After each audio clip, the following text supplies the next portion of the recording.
الرجیم بسم اللہ الرحمن الرحیم 13ویں پارے کا خلاصہ وما ابرئ نفسی ان النفس لامارۃ بالسوء الا ما رحم ربی ان ربی غفور الرحیم۔ حضرت یوسف علیہ السلام نے فرمایا کہ میں اپنے نفس کو بھی بری نہیں سمجھتا ہوں، کیونکہ نفس تو برائی کی ہی طرف برائی کی ترغیب دیتا ہے، برائی کی طرف لے جاتا ہے۔ اللہ رب العزت کی جس پر رحمت ہو جائے اللہ رب العزت اس کو بچا لیتا ہے۔ یہاں مفسرین نے کئی تفسیریں کی ہے، ایک نفس امارہ ہوتا ہے، ایک نفس لوامہ ہوتا ہے، ایک نفس مطمئنہ ہوتا ہے۔ نفس امارہ تو آدمی کو برائی کی ترغیب دیتا ہے کہ ہمیشہ برائی کی طرف معاملہ رہتا ہے، اور نفس لوامہ کہ آدمی کو گناہ کرے لیکن اس کے بعد اس کو یاد آ جائے کہ وہ ملامت کر لے اور توبہ کر لے، استغفار کر لے تو اللہ رب العزت اس کو معاف فرما دیتے ہیں۔ اور ایک نفس مطمئنہ ہے جو اللہ رب العزت پیغمبران کو، اور انشاءاللہ ہم دعا کریں کہ قیامت کے دن ہمیں بھی نصیب فرمائے، جس کے متعلق اللہ نے فرمایا یا ایتھا النفس المطمئنہ ارجعی الی ربک راضیۃ مرضیہ فادخلی فی عبادی وادخلی جنتی۔ اور قرآن کریم میں نفس لوامہ کا ذکر ہے، لا اقسم بیوم القیامہ ولا اقسم بالنفس اللوامہ، یہ تینوں کا ذکر قرآن کریم کے اندر ہے، تینوں نفسوں کا ذکر ہے۔ اللہ سے دعا کریں کہ اللہ ہمارے نفس کو بھی کنٹرول کرنے والا بنائے اور اچھائی کی طرف رغبت کرنے والا بنائے۔ اب جب انبیاء کرام خود نفس کے متعلق یہ کہہ رہے ہیں تو غیر نبی ہمارے اور آپ جیسے جو لوگ ہیں ان کا کیا کہنا؟ ان کا نفس کوئی اتنا اچھا تو ہے نہیں۔ انبیاء کرام تو معصوم ہوتے ہیں، ہر چیز سے پاک ہوتے ہیں، پھر وہ جب اس طرح کی بات کہہ رہے ہیں تو پھر ہم تو نبی کے ماننے والے ہیں، ہمیں چاہیے کہ ہم بدرجہ اولا نفس کی برائی سے اپنے آپ کو بچائیں اور اپنے اندر نفس لوامہ پیدا کریں کہ ہمیشہ توبہ کریں، استغفار کریں، کہ ہم کوئی گناہ کر لیں تو ہمارا نفس ہمیں ملامت کرے کہ یہ تو نے غلط کیا ہے۔ آگے پھر وہی حضرت یوسف علیہ السلام کا پورا قصہ بیان کیا گیا ہے کہ پھر کیسے ان کے بھائی ان کے پاس پہنچے اور وہ بادشاہ بن گئے وہاں کے، پھر قحط پڑا اور ان لوگوں کو گیہوں کی اور گندم کی ضرورت پڑی تو کیسے کیسے دیا، وہ پورا واقعہ آپ حضرات نے کافی سن رکھا ہے، وہ اس کے اندر بیان کیا گیا ہے۔ اور حضرت یوسف علیہ السلام نے اپنے بھائیوں کو معاف فرما دیا، فرمایا لا تثریب علیکم اليوم یغفر اللہ لکم وہو ارحم الراحمین، تم پر کوئی ملامت نہیں، اللہ تعالیٰ تمہیں معاف فرمائے، وہ سارے رحم کرنے والے میں سب سے زیادہ رحم کرنے والا ہے۔ پھر حضرت یوسف نے اپنا قمیص دیا اور کہا کہ میرے والد کے اوپر لے کے ڈال دینا تو اس سے ان کی آنکھوں کی روشنی واپس آ جائے گی۔ یہ ساری چیزیں اللہ رب العزت نے بیان فرمائی۔ یوسف علیہ السلام کا قصہ ختم ہوا، پھر اللہ رب العزت نے پھر اپنی قدرت کو بیان فرمایا اور اپنی طاقت کو بیان فرمایا، اور اس کے بعد رسالت کو بیان فرمایا، وما ارسلنا من قبلک الا رجالا نوحی الیہم من اہل القری، کہ ہم نے ہر بستی میں کوئی نہ کوئی رسول بھیجا تاکہ وہ لوگوں کو صحیح راستہ بتلائے۔ پھر آخر میں اللہ رب العزت فرماتا ہے لقد کان فی قصصہم عبرۃ لاولی الالباب ما کان حدیثا یفترى ولکن تصدیق الذی بین یدیہ وتفصیل الکتاب وتفصیل کل شیء وہدی ورحمۃ لقوم یؤمنون، کہ یہ جو قصے بیان کیے جاتے ہیں، یہ انبیاء کرام کے جو قصص بیان کیے جا رہے ہیں، اس کا مقصود یہ نہیں ہے کہ محض ہمیں مزہ آئے، ہم مزے کے لیے سنیں اور اس سے ہم اپنے نفس کو سکون پہنچائیں۔ اللہ فرماتے ہیں کہ یہ قصے محض عبرت کے لیے بیان کیے جا رہے ہیں کہ جو عقل مند ہیں وہ اس سے عبرت کریں، عبرت حاصل کریں کہ جو اللہ کا فرما بردار ہوتا ہے اللہ اس کو کیسے کیسے نعمتوں سے نوازتے ہیں، اور جو اللہ کا نافرمان ہوتا ہے اللہ رب العزت اس کو کیسی کیسی مصیبتوں میں اور اس کے بعد آخرت میں اس کا سخت عذاب دیا جائے گا۔ وہ سارے معاملے اس سے مقصود ہوتے ہیں۔ آگے سورہ رات شروع ہوتی ہے۔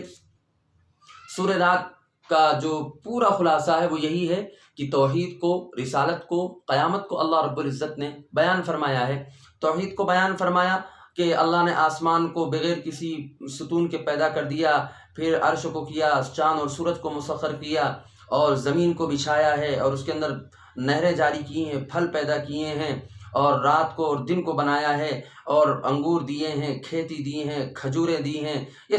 ساری کی ساری نعمتیں اللہ نے اپنی قدرت کو بیان فرمایا۔ اس کے بعد اللہ نے فرمایا اللہ یعلم ما تحمل کل انثی وما تغیض الارحام وما تزداد، اللہ کی قدرت یہ ہے کہ عورت اپنے پیٹ میں جس بوجھ کو لے کر، جس بچے کو لے کر چلتی ہے، اللہ اس کو بھی جانتا ہے کہ وہ کتنا لے کر چلی، مرد ہے، بچہ ہے، اس میں لڑکا ہے کہ لڑکی ہے، یہ ساری چیزیں اللہ رب العزت کے علم میں رہتی ہیں۔ اور اللہ نے اپنی قدرت کو بیان فرمایا کہ تم ظاہر چلا کر بات کہو یا آہستہ کہو، اللہ کے نزدیک سب برابر ہے۔ پھر اللہ نے اپنی قدرت کو بیان فرمایا کہ ساری کی ساری دنیا اور آسمان کے اندر، زمین و آسمان کے اندر جتنی بھی چیزیں ہیں وہ اللہ کی تسبیح بیان کرتی ہیں، اللہ کی قدرت بیان کرتی ہیں۔ اللہ نے آگے نیکی اور بدی کی مثال بیان فرمائی کہ جیسے نالوں میں پانی بہتا ہے اور نالیوں میں اور کہیں پانی جمع ہوتا ہے تو اس کے اوپر جو کچرا جمع ہوتا ہے، جس کو خس و خاشاک کہتے ہیں، وہ جو کچرا جمع ہوتا ہے وہ کسی کام کا نہیں رہتا ہے۔ ایسے ہی اللہ رب العزت نے فرمایا کہ ایمان اور کفر کی مثال ہے کہ کفر ظاہراً گرچہ بہت اچھا دکھ رہا ہے لوگوں کو اور لوگ اس کو بہت اچھا سمجھ رہے ہوں، لیکن حقیقت میں وہ یہی ہے کہ جس طرح اوپر کا خس و خاشاک اٹھا کے پھینک دیا جاتا ہے، اس کی کوئی قدر و قیمت نہیں ہوتی ہے، ایسے ہی کفر کی بھی کوئی قدر و قیمت نہیں ہے اللہ کے نزدیک۔ اللہ کے نزدیک ایمان کی قدر و قیمت ہے۔ پھر آگے اللہ نے فرما دیا، ایک اور مثال بیان فرمایا کہ جیسے سونا اور چاندی ہوتا ہے، اس کو جلا کر اور پکا کر جو اوپر کا جو کچرا ہوتا ہے اس کو نکال کر پھینک دیا جاتا ہے اور اچھے کو رکھ لیا جاتا ہے، ایسے ہی کفر اور ایمان کی مثال ہے کہ ایمان وہ سونا ہے جو پاک و صاف کیا گیا ہے، اور کفر کی مثال وہی ہے کہ جس کو اٹھا کر پھینک دیا جاتا ہے۔ پھر آگے اللہ رب العزت نے اپنی قدرت کو بیان فرمایا ہے۔ اپنی قدرت کو خوب اللہ رب العزت نے قرآن کریم کے اندر اکثر بیان فرمایا، کیونکہ توحید ہی اصل چیز ہے۔ اللہ رب العزت نے توحید کو خوب بیان فرمایا اور اپنی قدرت کو بیان فرمایا کہ اللہ نے جنت بنا رکھی ہے، متقیوں کا وعدہ ہے، اس کے نیچے نہریں جاری ہیں، اس میں بہترین سائے ہیں ہمیشہ رہنے والے، اور کافرین کے لیے جہنم بنا رکھا ہے، اس میں وہ جائیں گے اور اس میں ان کو تکلیفیں دی جائیں گی۔ اور آگے فرمایا اللہ رب العزت نے کہ اللہ نے حضور صلی اللہ علیہ وسلم کو تسلی دی ہے کہ جس طرح یہ لوگ آپ کا انکار کرتے ہیں اور آپ کو تکلیف پہنچاتے، اس سے پہلے بھی جو پیغمبر گزرے ان کو بھی تکلیفیں پہنچائے، ان کے متعلق پہ اس طرح کہا ہے، اور جس طرح آپ کو ہم نے نعمتوں سے نوازا، اس طرح دوسرے پیغمبروں کو بھی ہم نے نوازا تھا، وہ بھی تکلیف میں تھے، ان کو بھی ہم نے ساری چیزیں دی تھی، بیوی دیے تھے، بچے دیے تھے، اسی طرح آپ کا معاملہ ہے۔ آگے سورہ ابراہیم شروع ہوتی ہے۔ سورہ ابراہیم کا بھی خلاصہ توحید، رسالت اور کیا کہتے ہیں بعث بعد الموت کا ہے، قیامت کا ہے۔ اس میں بھی اللہ رب العزت نے اپنی قدرت کو بیان فرمایا ہے۔ پھر موسیٰ علیہ السلام کے قصے کو بیان فرمایا، ان کی قوم پر جو احسانات کیے ہیں اس کو بیان فرمایا ہے۔ آگے اللہ رب العزت نے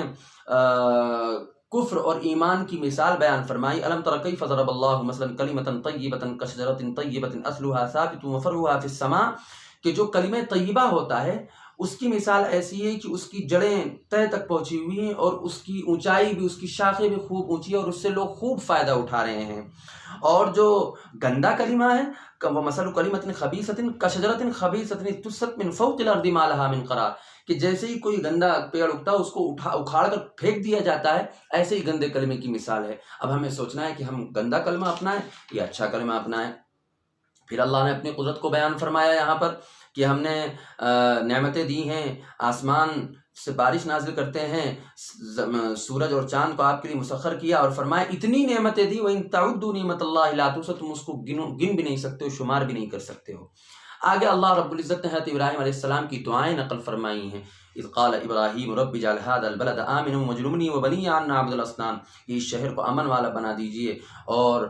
میرے بیٹے کو اور مجھے بتوں کی عبادت سے بچا لیجئے۔ اور پھر فرمایا رب انہن اضللن کثیرا من الناس فمن تبعنی فانہ منی، جو میری اتباع کرے وہ میرے میں سے ہے، ومن عصانی فانک غفور رحیم، جو آپ کی نافرمانی کرے آپ اس کو مغفرت کرنے والے، معاف کرنے والے۔ فرمایا ربنا انی اسکنت من ذریتی بواد، یہ مکہ جو ہے یہاں نہ انسان ہے، نہ کوئی چیز دکھائی دیتی ہے، نہ کوئی کھیتی وغیرہ ہے، یہاں ہم نے آپ کا پاکیزہ گھر بنا دیا ہے۔ ربنا لیقیموا الصلاۃ، اے ہمارے رب نماز کو قائم فرما دیجیے گا اور لوگوں کے دلوں کو ادھر متوجہ کر دیجیے گا، اور یہاں پر خوب رزق اور پھل کو پہنچا دیجیے گا تاکہ لوگ آپ کا شکر ادا کریں۔ پھر فرمایا ربنا انک تعلم ما نخفی وما نعلن وما یخفی علی اللہ من شیء فی الارض ولا فی السماء، کہ آپ سے کوئی چیز ڈھکی چھپی نہیں ہے۔ فرمایا الحمدللہ الذی، اللہ کی تعریف بیان کی، اللہ کا شکر ادا کیا کہ آپ نے ہمیں دو بیٹے اسماعیل اور اسحاق دیے۔ پھر اللہ کے رسول حضرت ابراہیم علیہ السلام نے دعا کی رب اجعلنی مقیم الصلاۃ ومن ذریتی ربنا وتقبل دعا، اے ہمارے رب ہمیں نماز کو قائم کرنے والا اور میری ذریت کو نماز کو قائم کرنے والا بنا دیجیے اور ہماری دعاؤں کو قبول فرمائیے۔ ربنا اغفر لی ولوالدی وللمؤمنین یوم یقوم الحساب، کہ میری بھی مغفرت فرمائیے، میرے والد کی بھی مغفرت فرمائیے، میرے والدین کی بھی مغفرت فرمائیے، مسلمانوں کی بھی مغفرت فرمائیے۔ اور فرمایا ولا تحسبن اللہ غافلا عما یعمل الظالمون انما یؤخرهم لیوم تشخص فیہ الابصار، اللہ فرماتے ہیں کہ جو ظالم لوگ ہیں وہ اللہ رب العزت سے غافل ہو جاتے ہیں، اپنے عمل سے غافل ہو جاتے ہیں، ورنہ کل قیامت کے دن ساری چیزیں دیکھیں گے کہ اپنی نظروں کو جھکائے ہوئے، اپنی منڈیوں کو جھکائے ہوئے نہ کسی طرف نظر کریں گے، اللہ رب العزت کے سامنے چلے آئیں گے، اور پھر اللہ رب العزت ان کو ہلاک کرے گا، اور جس کا وعدہ کیا ہے، جو ظلم انہوں نے کیا ہے، جو عذاب کا وعدہ اللہ رب العزت نے ان سے کیا ہے، وہ عذاب ان کو دے گا۔ اللہ رب العزت سے دعا ہے کہ اللہ رب العزت ہمیں ہمارا حشر اچھی جگہ فرمائے، جنت ہم تمام لوگوں کے حصے میں آئے، اور جنت والا کام کرنے والا بنا دے، اور جہنم کے جو عذاب ہیں اس سے ہم تمام کی حفاظت فرمائے۔ وآخر دعوانا الحمدللہ۔